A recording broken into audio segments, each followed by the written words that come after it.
Hey friends, welcome to Chapter Book Read Aloud, My Father's Dragon. We are on chapter 3. These chapters are really short, so we'll read a couple chapters. Where we left off last time is the cat was seeing off his friend, the boy, who was snuck on the ship to go to the island of Tangerina. And listen very carefully to the list of things that he packed, because I want you to figure out in the next chapter which one he uses and why. And then also throughout the book, which other ones he uses and when and why. He took chewing gum, 2 dozen pink lollipops, a package of rubber bands, black rubber boots, a compass, a toothbrush, and a tube of toothpaste, 6 magnifying glasses, a very sharp jackknife, a comb and a hairbrush, 7 hair ribbons of different colors, an empty grain bag filled with a label saying cranberry. So an empty grain bag with a label saying cranberry, some clean clothes, and enough food to last my father while he was on the ship. Okay. Oh, and he also brought 25 peanut butter and jelly sandwiches and 6 apples for food. Okay, chapter 3, My Father Finds the Island. My father hid in the hold for 6 days and nights. Twice he was nearly caught when the ship stopped to take on more cargo. But at last he heard a sailor say that the next port would be Cranberry and that they'd be unloading the wheat there. My father knew that the sailors would send him home if they caught him. So he looked in his knapsack and took out a rubber band and the empty grain bag with the label saying Cranberry. Cranberry is the name of the port that the ship was stopping in. At the last moment, my father got inside the bag, knapsack and all, folded the top of the bag inside, and put the rubber band around the top.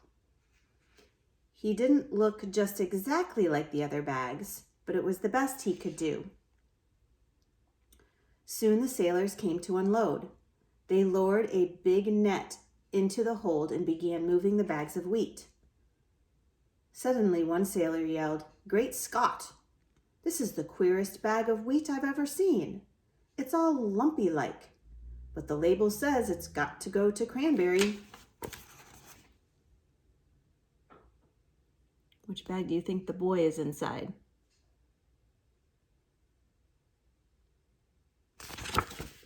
The other sailors looked at the bag too, and my father, who was in the bag, of course, tried even harder to look like a bag of wheat. Then another sailor felt the bag, and he just happened to get hold of my father's elbow. "I know what this is," he said. "This is a bag of dried corn on the cob." And he dumped my father into the big net along with the bags of wheat. This all happened in the late afternoon, so late that the merchant in Cranberry, who had ordered the wheat, didn't count his bags until the next morning. He was a very punctual man and never late for dinner. The sailors told the captain, and the captain wrote down on a piece of paper that they had delivered 160 bags of wheat and 1 bag of dried corn on the cob. They left the piece of paper for the merchant and sailed away that evening. My father heard later that the merchant spent the whole next day counting and recounting the bags and feeling each one to find the bag of dried corn on the cob. He never found it because as soon as it was dark, my father climbed out of the bag, folded it up, and put it back in his knapsack. He walked along the shore to a nice sandy place and lay down to sleep.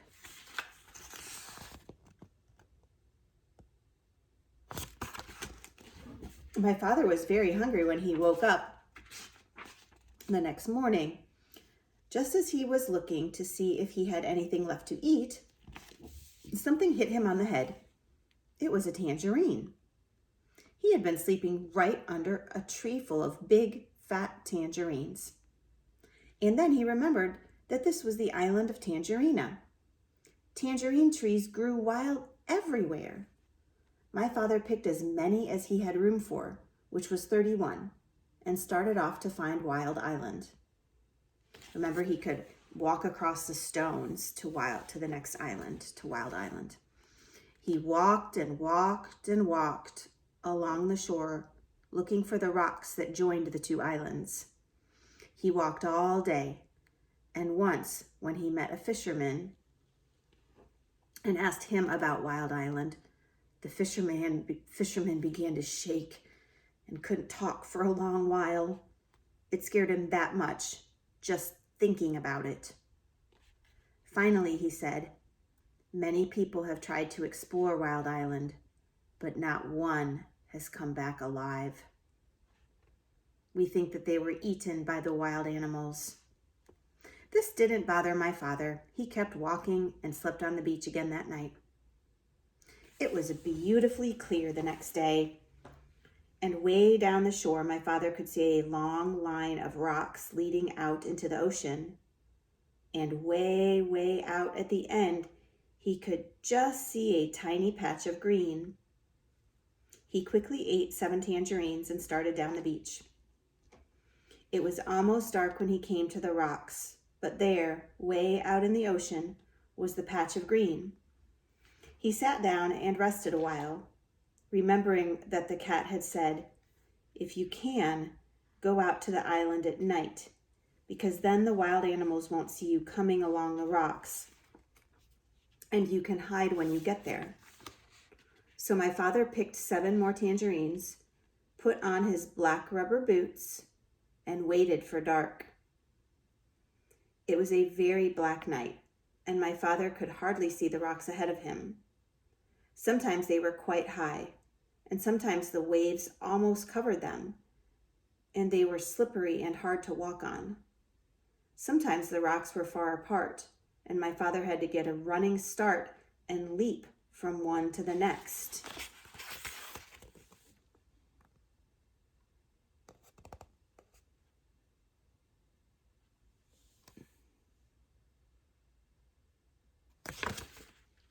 After a while, he began to hear a rumbling noise. It grew louder and louder as he got nearer to the island. At last, it seemed as if he was right on top of the noise, and he was. He had jumped from a rock onto the back of a small whale who was fast asleep and cuddled up between 2 rocks. The whale was snoring and making more noise than a steam shovel, so it never heard my father say, "Oh, I didn't know that was you." And it never knew my father had jumped on its back by mistake. For 7 hours, my father climbed and slipped and leapt from rock to rock. Wow, for 7 hours. But while it was still dark, he finally reached the very last rock and stepped off onto Wild Island.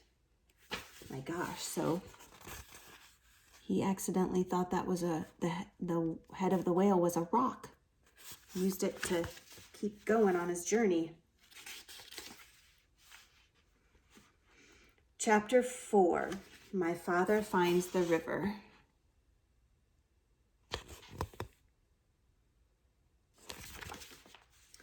The jungle began just beyond a narrow strip of beach. Thick, dark, damp, scary jungle. My father hardly knew where to go, so he crawled under a wahoo bush to think, and ate 8 tangerines.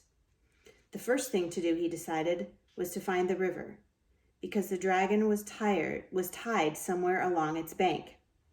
Then he thought, if the river flows into the ocean, I ought to be able to find it quite easily if I just walk along the beach far enough. It's good thinking.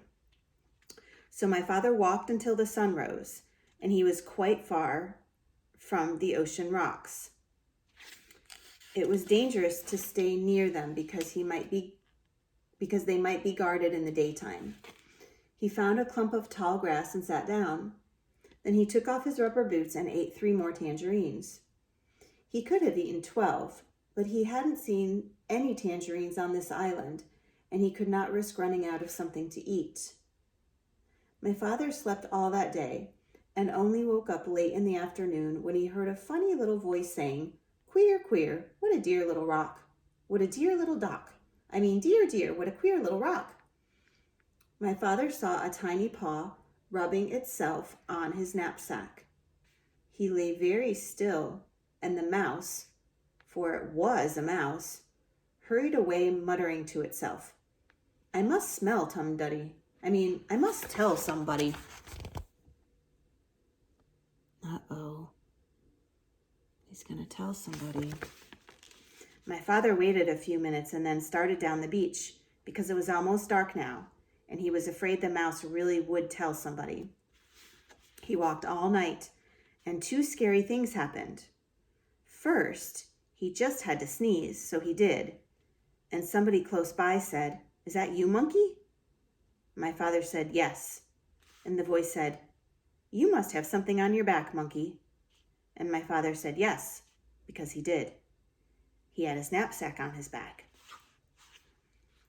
"What do you have on your back, Monkey?" asked the voice. My father didn't know what to say because what would a monkey have on its back? And how would it sound telling someone if it did have something? Just then another voice said, "I bet you're taking your sick grandmother to the doctor's." My father said yes and hurried on. Quite by accident, he found out later that he had been talking to a pair of tortoises. The second thing that happened was that he nearly walked right between 2 wild boars who were talking in low, solemn whispers. When he first saw the dark shapes, he thought they were boulders. But in time, he heard one of them say, "There are 3 signs of a recent invasion. First,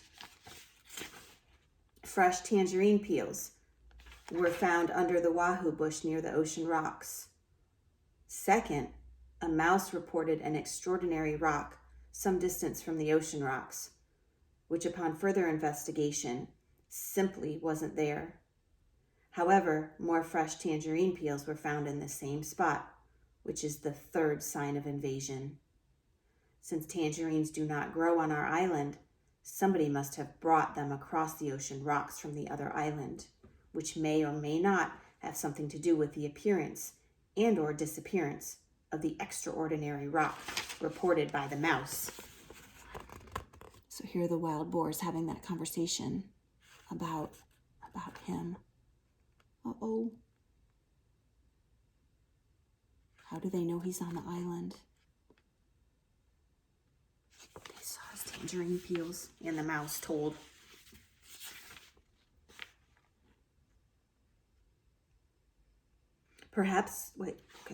After a long silence, the other boar said, "You know, I think you're taking all this too seriously.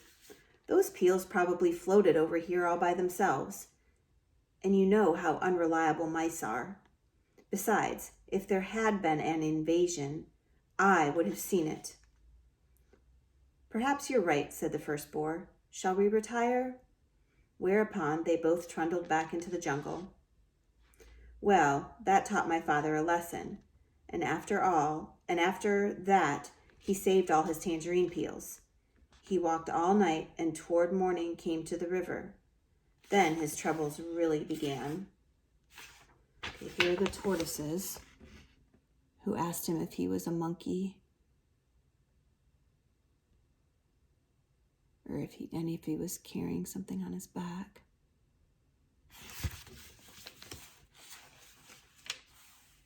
All right, that was 2 chapters. I think we'll stop there for now. Thank you for joining me for My Father's Dragon Read Aloud. See you next time.